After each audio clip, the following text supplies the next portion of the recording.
ये लो चाय पियो। सुबह सुबह इस तरह उदास होकर बैठने से कैसे चलेगा। रात की बारिश से तो हर जगह पानी जमा हुआ है, सिर्फ हमारे आंगन में तो नहीं। ना ना ना ना, तुम नहीं समझोगी मालती। ये जमीन मेरे पिता की थी, उससे पहले मेरे दादाजी की थी। और आज देखो इस तरह से क्या हाल हो गया है। दीवारें टूट गई हैं, जंगली घास से भरी मिट्टी है। ऐसा लग रहा है जैसे नए सिरे से शुरू करने का अब कोई रास्ता बचा ही नहीं है। पहले चाय तो थोड़ा पी लो। खाली पेट कुछ भी सोचोगे तो सब बुरा ही लगेगा। मैं देख रही हूँ सुबह से तुमने मुंह में पानी की एक बूंद तक नहीं डाली है। दिल ही सूख गया है मालती। पहले साल धान की फसल अच्छी हुई नहीं, उससे पिछले साल बाढ़ में सब बह गया, और अब ये घर भी ढह रहा है। किस तरफ देखूं, अब तुम ही बताओ, क्या करूं समझ ही नहीं आता है। सुनो, मैं तुम्हें एक बात बताती हूँ। अगर ये जगह ऐसे ही खाली पड़ी रही तो और ज्यादा बर्बाद हो जाएगी, है ना। बारिश से मिट्टी और बहेगी, जंगल घास और बढ़ेंगे। कुछ सोचो, इस जगह को लेकर कुछ तो करो। क्या करूं बताओ, क्या करूं। घर बनाने के लिए पैसा तो है नहीं, अकेले इतना काम करने की ताकत है नहीं। बरसात का भी मौसम आ गया है, अब तो कुछ किया भी नहीं जा सकता। तुम हमेशा ही ऐसे बोलते हो, कुछ नहीं होगा, कुछ नहीं किया जा सकता। लेकिन बिना कोशिश किए किसी को कभी कुछ मिला है। मेरी माँ कहती थी कि हाथ पर हाथ धरकर बैठे रहने से भगवान भी मदद नहीं करते। तुम्हारी माँ की बातें और मेरी हकीकत एक जैसी नहीं है मालती। बरसात का मौसम आने का मतलब ये तो नहीं कि सब कुछ खत्म हो गया। तुम जरा गोपाल काका के पास क्यों नहीं जाते। वो गांव के सबसे अनुभवी इंसान है, शायद वो कोई रास्ता बता सके। गोपाल काका? अरे वो इस टूटे हुए घर और जमीन को देखकर क्या कहेंगे, हैं? क्या कहेंगे और क्या नहीं, ये तो जाने पर ही पता चलेगा ना। घर बैठे अफसोस करने से कुछ नहीं होगा। एक बार जाकर उनसे बात करके देखो। हाँ ठीक है, जाता हूँ एक बार, लेकिन उम्मीद बहुत कम है। उम्मीद कम हो तब भी जाओ, कदम उठाना ही सबसे बड़ी बात है।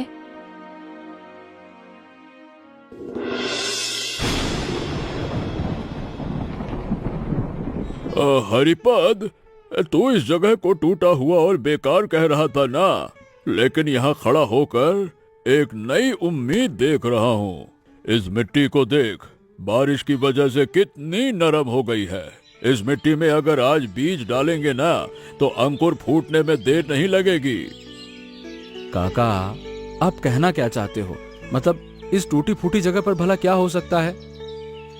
अरे मैंने मिट्टी को हाथ में लेकर देखा है, ये जलोढ़ मिट्टी है हरी। तुझे पता है पहले तेरे दादाजी इस जगह पर कितनी तरह की फल और सब्जियां उगाते थे, मैंने अपने बचपन में देखा है। दादाजी की बातें मुझे धुंधली धुंधली सी याद है, वो तो बहुत पहले चले गए। सुनो बेटा, मैं 70 साल से इस गांव में हूँ। तो यहाँ बरसात की सब्जियां लगा, लौकी, पोई साग, भिंडी, कलमी साग। इस मौसम में ये सब बहुत शानदार होते हैं। लेकिन काका, मैंने तो जिंदगी भर सिर्फ धान की खेती की है। सब्जी का बगीचा कैसे बनाते हैं ये मैं ठीक से नहीं जानता। धान और सब्जी की खेती में तो जमीन आसमान का फर्क है काका। अरे सब कुछ पहले से सीख कर कोई शुरू नहीं करता हरी। क्या माँ के पेट से सीख के आया था खेती? तूने भी धान की खेती कभी न कभी तो सीखी होगी ना। करते करते सब सीख जाते हैं। इतना कोई कठिन नहीं है। इस गांव में नयन है ना, उस लड़के ने सब्जी की खेती के बारे में बहुत पढ़ाई की है। जरा उसे बुला, वो तेरी मदद करेगा। नयन? अरे क्या वो मेरे साथ काम करने को तैयार होगा? वो तो खुद अपने लिए काम ढूंढ रहा है काका। अरे तू उससे पूछ कर तो देख, सब कुछ तुझे ही पता है जैसे। हाँ नहीं तो क्या समझाऊं।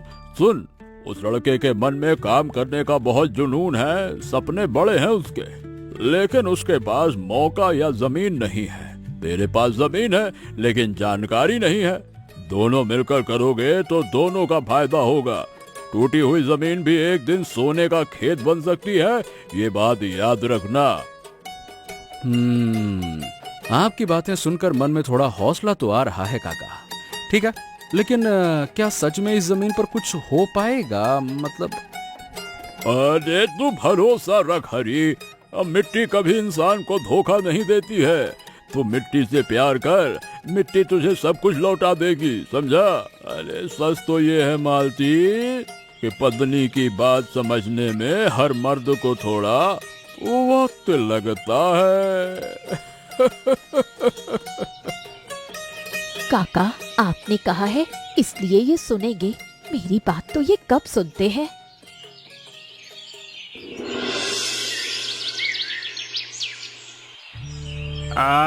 हरिदा, गोपाल काका ने बिल्कुल ठीक कहा था। ये जगह वाकई में सब्जी के बगीचे के लिए एकदम सही है। देखो यहाँ पानी जमा हो रहा है, ये सच है। लेकिन दादा, अगर हम ऊंचे बेड यानी कि मिट्टी की ऊंची क्यारियां बना लें तो पानी नीचे रहेगा और पौधे ऊपर रहेंगे। क्या कहते हो? ऊंचे बेड? बेड माने बिस्तर ना। अब यहाँ हम बिस्तर कहाँ से लगाएं? हैं? पानी में सब भीगने जाएगा बिस्तर उस्तर। देख भाई, मेरे पास कोई औजार नहीं है बिस्तर बनाने का, और पैसे भी ज्यादा नहीं है।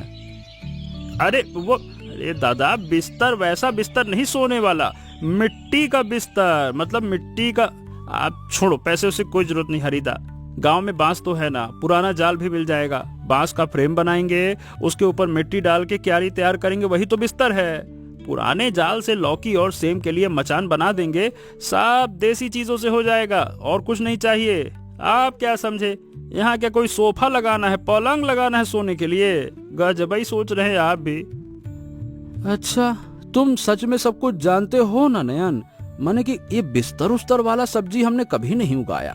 मैंने तो सोचा भी नहीं था कि बिस्तर लगा के सब्जी उगाया जा सकता है। अरे हरिदा, मैं पिछले 2 साल से सब्जी की खेती के बारे में पढ़ रहा हूँ।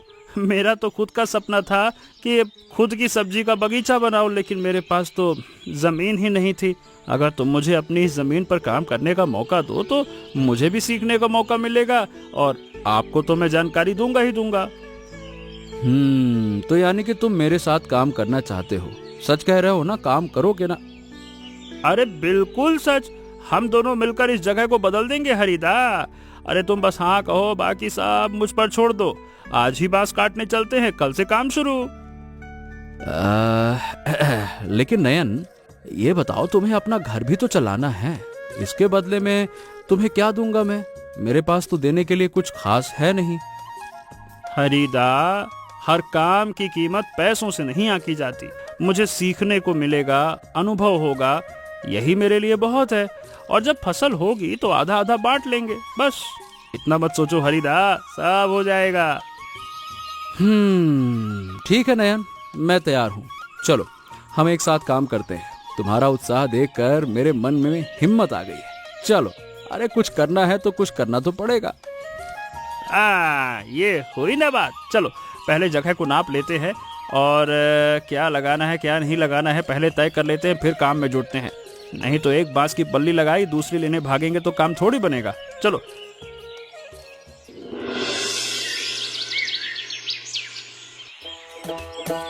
नयनदा, कितनी सुंदर क्यारियां बना रहे हो। मैं कुछ बीज लाई हूँ, देखो काम आएंगे क्या? दिखाओ जरा, कौन सा बीज लेकर आई हो झिलिक? हमारे घर की लौकी और पोई साग के बीज हैं। पिछले साल हमारे घर में इतनी लौकी हुई थी कि पूरे मोहल्ले को बांटने के बाद भी खत्म नहीं हुई। इन बीजों को मैंने संभाल कर रखा था, और पोई साग का बीज भी बहुत अच्छी क्वालिटी का है। गहरे हरे पत्ते होते हैं, पकाने पर बहुत स्वादिष्ट लगते हैं। सच में? इतने अच्छे बीज? वाह, तुमने बहुत बढ़िया काम किया झिलिक। इन्हें इस क्यारी में लगाएंगे तो बहुत अच्छा होगा। तुम्हारा बहुत बहुत धन्यवाद। धन्यवाद नहीं दोगे तो भी चलेगा, लेकिन एक बात कहूँ, पौधों को देखभाल की जरूरत होती है। सिर्फ बीज लगा देने से काम नहीं चलेगा, रोज देखना पड़ेगा। मैं अपने घर के पौधों को रोज सुबह देखती हूँ। कोई पत्ता पीला तो नहीं पड़ रहा, कहीं कीड़े तो नहीं लग रहे। तुम इतना ध्यान रखती हो झिलिक, लड़की होकर पौधों के बारे में इतना सोचती हो। हरिदा, पौधों के बारे में सोचने के लिए लड़का या लड़की होना जरूरी नहीं है। मेरी माँ ने मुझे बचपन से सिखाया है कि पौधे बेज़बान बच्चे की तरह होते हैं। उनका अपना कोई मुंह नहीं होता बोलने के लिए, इसलिए हमें ही उनका ख्याल रखना पड़ता है। क्या तुम हमारे साथ काम करोगी? तुम्हें तो पेड़ पौधों का बहुत अच्छा अनुभव है। सब्जी के बगीचे में भी मेरी बहुत रुचि है। अगर आप लोग चाहें तो मैं मदद कर सकती हूँ। खासकर पौधे तैयार करने और उन्हें लगाने के काम में मैं अच्छी हूँ। तब तो बहुत ही अच्छा होगा। तुम आओ और हमारे साथ काम करो। अरे जितना ज्यादा हाथ होंगे ना, काम उतनी ही जल्दी होगा। ठीक है हरिदा, मैं कल से कुछ छोटे पौधे तैयार करके लाऊंगी। भिंडी के पौधे मैं खुद तैयार करूंगी। जब वो थोड़े बड़े हो जाएंगे तो यहाँ लगा देंगे।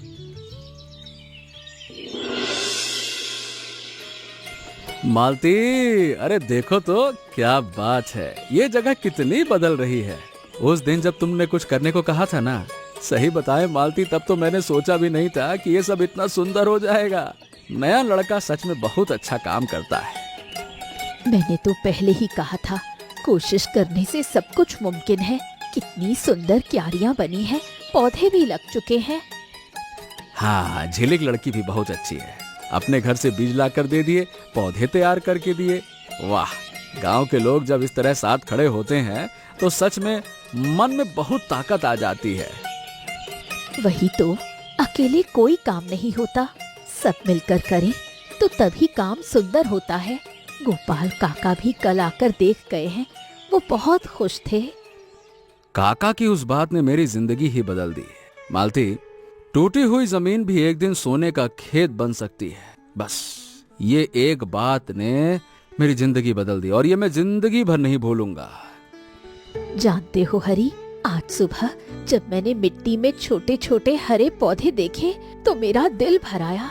ऐसा लगा जैसे ये पौधे हमारे ही बच्चे हों, जिन्हें हम बड़ा होते हुए देखेंगे। तुम कितनी खूबसूरत बातें करती हो मालती, मैं तो इस तरह सोच भी नहीं पाता। अरे मुझे तो बस हाथ चलाना और कुदाल चलाना आता है, वही चलाता हूँ मैं।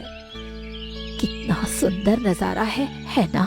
प्रकृति खुद हमारे बगीचे को पानी दे रही है, हमें बस प्यार से उनकी देखभाल करनी है। हाँ, इतना तो हम कर ही सकते हैं। अरे इतना तो हमें करना ही होगा।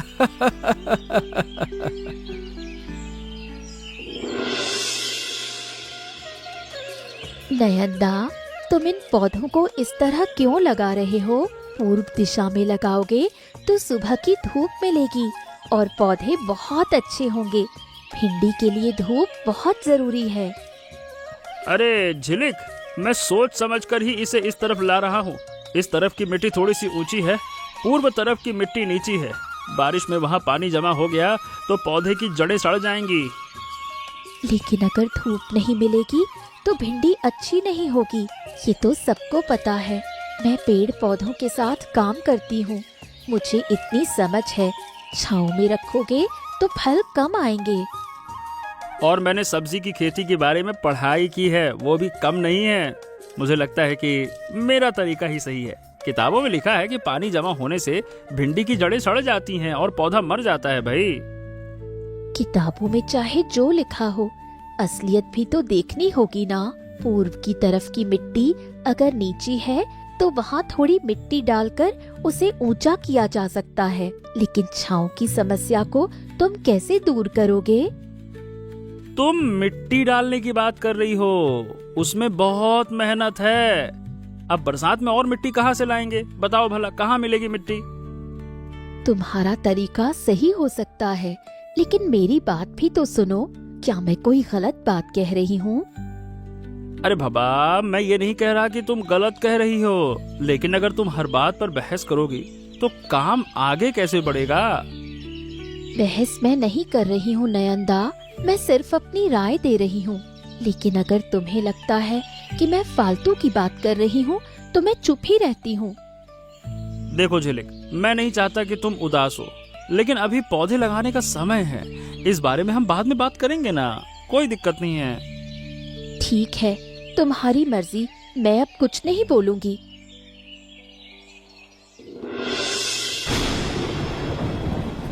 अरे बाप रे बाप, मालती, देखो तो सही कैसी भयानक बारिश हो रही है। बगीचे के छोटे छोटे पौधे बचेंगे ना बचेंगे पता नहीं। इतनी मेहनत से लगाए पौधे और ये बारिश भी, क्या बताऊं। बारिश थोड़ी कम होने दो, फिर देखा जाएगा। नहीं मालती, नहीं नहीं नहीं, पौधे अगर पानी में झुक कर गिर गए ना तो सब बर्बाद हो जाएगा। मैं एक बार जरा देख कर आता हूँ, बारिश में भीगने से क्या होगा। पौधों का बचना जरूरी है, मेरे भीगने से क्या होगा, वो तो सूख जाऊंगा मैं। तो फिर मैं भी तुम्हारे साथ चलूंगी, अकेले मत जाओ। अच्छा ठीक है, चलो आ जाओ। देखो, इस तरफ के पौधे ठीक हैं, लेकिन उधर के कुछ पौधे झुक गए हैं। चलो हम मिट्टी दबाकर उन्हें सीधा कर देते हैं। हाँ तुम ठीक कह रही हो, चलो जल्दी करो। सुबह नयन को खबर दे दूंगा, वो आकर बाकी का ठीक कर देगा। हरी, उस पश्चिम दिशा वाले भिंडी के पौधों को देखो, कई पौधे झुक गए हैं और उनकी जड़ों से मिट्टी बह गई है। हाँ हाँ देख रहा हूँ, ऐसा लग रहा है कि इसी तरफ सबसे ज्यादा नुकसान हुआ है। पूर्व दिशा के पौधे इसकी तुलना में बेहतर हैं। देखो हरी, बारिश तो आएगी ही। बरसात के मौसम में ये सब सामान्य है। हमें बस सब्र रखना होगा और अपनी कोशिश जारी रखनी होगी। तुम्हारी हिम्मत देखकर तो मैं हैरान रह जाता हूँ मालती। इतनी रात को बारिश में भीगकर तुम काम कर रही हो और चेहरे पर कोई शिकायत तक नहीं है। शिकायत करने से क्या होगा, ये बगीचा हम दोनों का है। तुम्हारी मेहनत और मेरी लगन दोनों इसमें शामिल है।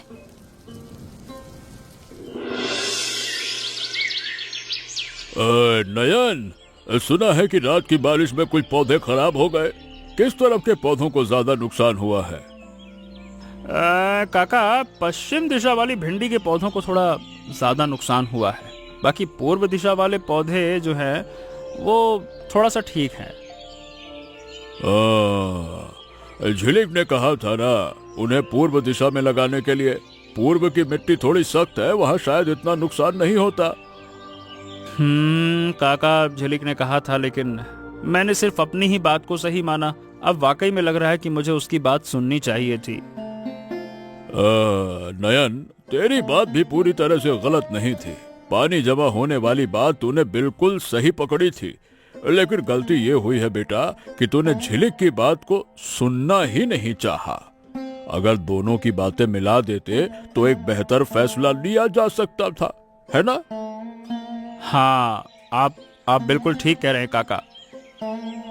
देखो बेटा, पौधों की तरह इंसानों को भी एक दूसरे के सहारे की जरूरत होती है। पौधा अकेला नहीं बढ़ता, उसे मिट्टी, पानी और धूप चाहिए होता है। वैसे ही इंसान भी अकेले सब कुछ नहीं कर सकता। आप बिल्कुल सही कह रहे हैं काका। मैंने झिलिक से बहस करके गलती की। मुझे उसके अनुभव का सम्मान करना चाहिए था। हाँ, इस बात को समझ लेना ही असली सीख है नयन। गलती हर इंसान से होती है बेटा, लेकिन जो अपनी गलती से सीखता है ना, वही असली समझदार है। झिलिक से बात कर, वो जरूर उदास बैठी होगी। जा बात कर उससे। ठीक है काका, मैं भी जाता हूँ। और सुन, जाने से पहले एक बात याद रखना, इंसान का मन भी पौधों की तरह होता है। थोड़ी सी अनदेखी से मुरझा जाता है और थोड़े से प्यार दुलार से फिर से खड़ा हो जाता है। जा बेटा, जा जा, अब बात कर उससे, जा।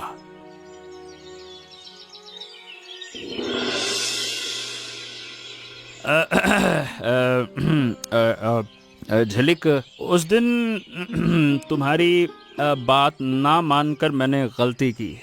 तुम बिल्कुल सही कह रही थी। पश्चिम दिशा में पौधे नहीं लगाने चाहिए थे। नयनदा, मैं भी तुमसे एक बात कहना चाहती हूँ। उस दिन मैंने भी थोड़ी ज्यादा जिद कर ली थी। मुझे भी तुम्हारी पूरी बात सुननी चाहिए थी। तो इसका मतलब हम दोनों से ही थोड़ी थोड़ी गलती हुई है ना? गोपाल काका ठीक ही कहते हैं। बहस करने के बजाय आपस में बातचीत करके काम करना चाहिए। हाँ, काका हमेशा सही बात कहते हैं। उन्होंने जिंदगी में बहुत कुछ देखा है, इसलिए उनकी बातों में दम होता है। अब बताओ आगे क्या करना है? मैंने कुछ पौधे तैयार किए हैं झिलिक, क्या तुम मेरे साथ चलकर उन्हें लगाने में मदद करोगी? मैं पूर्व दिशा की मिट्टी को थोड़ा ऊंचा उठाकर मतलब कर दूंगा ऊंचा, वही जैसा तुम कह रही हो, जिससे पानी भी जमा नहीं होगा और धूप भी मिलेगी। तुम्हारा क्या ख्याल है, बताओ? ये तो बहुत ही शानदार आइडिया है। दोनों की बातें मिलाने से देखो कितना अच्छा उपाय निकल आया। मैं अकेले ये कभी नहीं सोच पाती। हाँ, मैं भी नहीं सोच पाता, इसीलिए तो कह रहा हूँ साथ मिलकर सोचने से अच्छा होता है। मैं जरूर चलूंगी। चलो आज मचान को भी एक नए सिरे से बांध देते हैं। बारिश की वजह से पुराना मचान थोड़ा ढीला हो गया है। मुझे बांस की गांठ बांधना आता है, मेरी माँ ने सिखाया था। तुम्हें बांस की गांठ बांधनी आती है? वाह, क्या बात है, ये तो बहुत बढ़िया है। मैं जब भी कोशिश करता हूँ पता है गांठ ढीली हो जाती, मुझसे खींच के बांधो तो भी बनती नहीं है। मैं तुम्हें सिखा दूंगी, कोई मुश्किल काम नहीं है, बस थोड़ा तरीका पता होना चाहिए। चलो देर किए बिना काम पर लगते हैं। हरी, जरा देखो तो, ये वही टूटा फूटा आंगन है जिसे देखकर तुम सिर पर हाथ रखकर बैठ गए थे। आज देखो ये कैसी हरियाली से लहला रहा है। हाँ सच में मालती, अगर कोई आंख बंद करके किसी को यहाँ लाकर खड़ा कर दे तो वो पहचान नहीं पाएगा कि ये वही पुरानी जगह है क्या। देखो, हाँ झिलिक के दिए हुए बीज सच में बहुत अच्छी क्वालिटी के थे और नयन ने भी कितनी कड़ी मेहनत की है। अगर गोपाल काका की सलाह न मिलती तो शायद हम ये काम कभी शुरू ही नहीं कर पाते।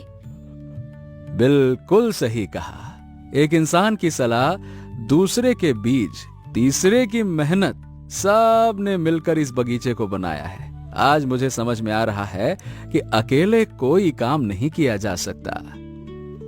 ये बगीचा हमें सिर्फ सब्जियां नहीं दे रहा है हरी, बल्कि मन को एक अजीब सा सुकून भी दे रहा है। शाम को यहाँ आकर खड़े होने से दिन भर की सारी थकान दूर हो जाती है। तुमने बिल्कुल सच कहा मालती।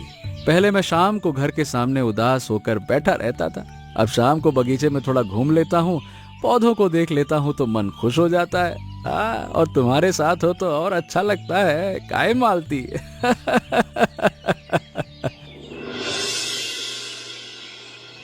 क्या हुआ, इतना उतरा हुआ चेहरा लेकर क्यों आए हो? किसी ने कुछ कहा क्या? हाँ, आज बाजार से लौट रहा था तो रास्ते में कुछ लोगों ने कहा, इतनी अच्छी जगह को सब्जी का बगीचा बनाकर बर्बाद करने का क्या फायदा। और एक पता है क्या बोलता है, सब्जी बेचकर कितने ही पैसे कमा लोगे। और एक तो हंसते हुए बोला, लो भैया, एक किसान हरिपद माली बन गया।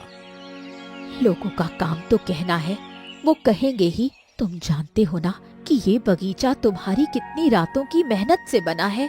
लोगों की बातों पर ध्यान दोगे तो कोई काम नहीं कर पाओगे। अरे लेकिन मालती, उनकी बातें सुनकर थोड़ा तो मन उदास हो ही जाता है ना। ऐसा लगता है कि क्या सच में कहीं कोई गलती कर रहा हूँ क्या। गलती कर रहे हो?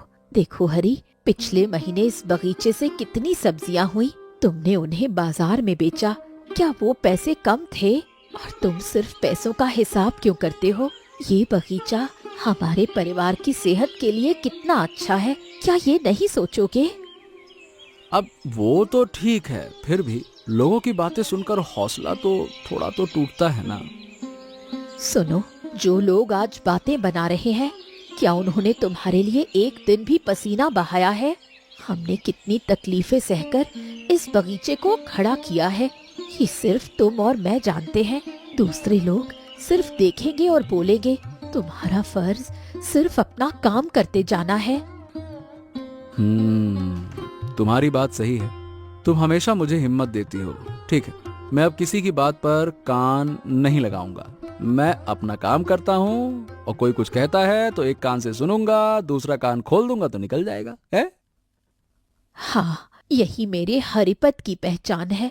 अपना सिर हमेशा ऊंचा रखो। जब फसल और भी अच्छी होगी तो यही लोग आकर तारीफ करेंगे। देख लेना, जो आज हंस रहे हैं वही कल आकर पूछेंगे कि ऐसा बगीचा कैसे बनाया जाता है।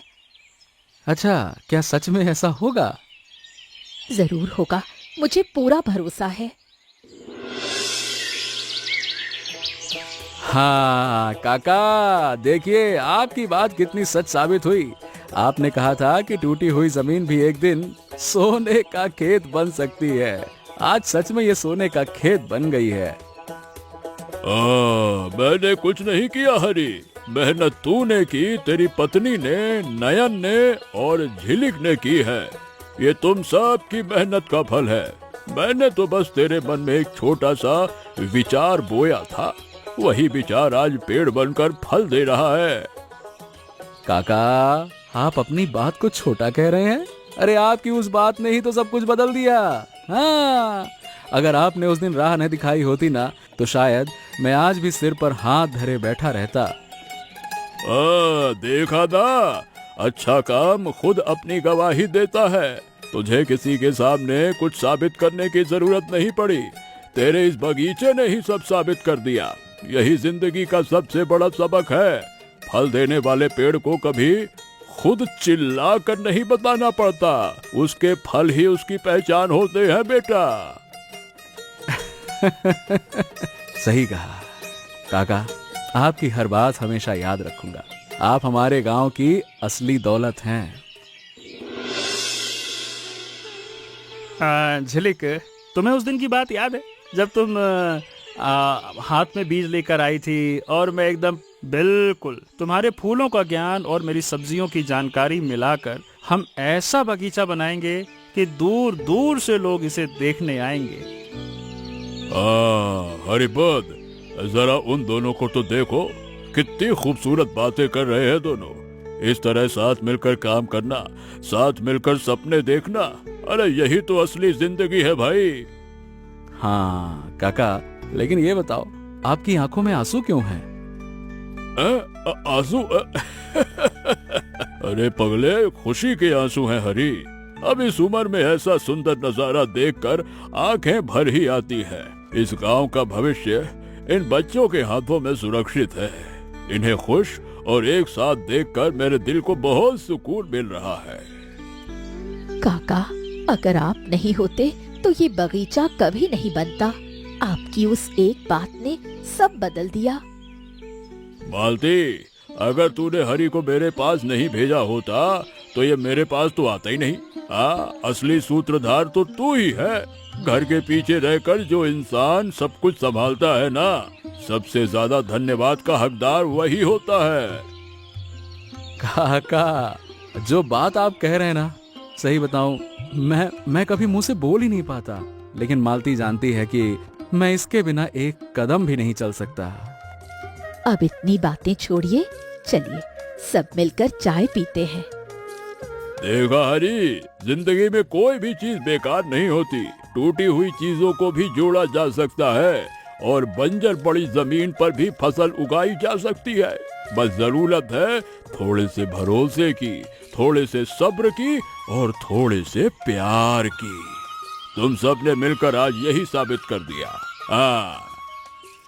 काका, अपना आशीर्वाद हमेशा हम पर बनाए रखिएगा। अरे बेटा, मेरा आशीर्वाद तुम सबके साथ है। तुम सब हमेशा खुश रहो, आबाद रहो। जैसे ये बगीचा हमेशा हरा भरा है, वैसे ही तुम्हारी जिंदगी भी हमेशा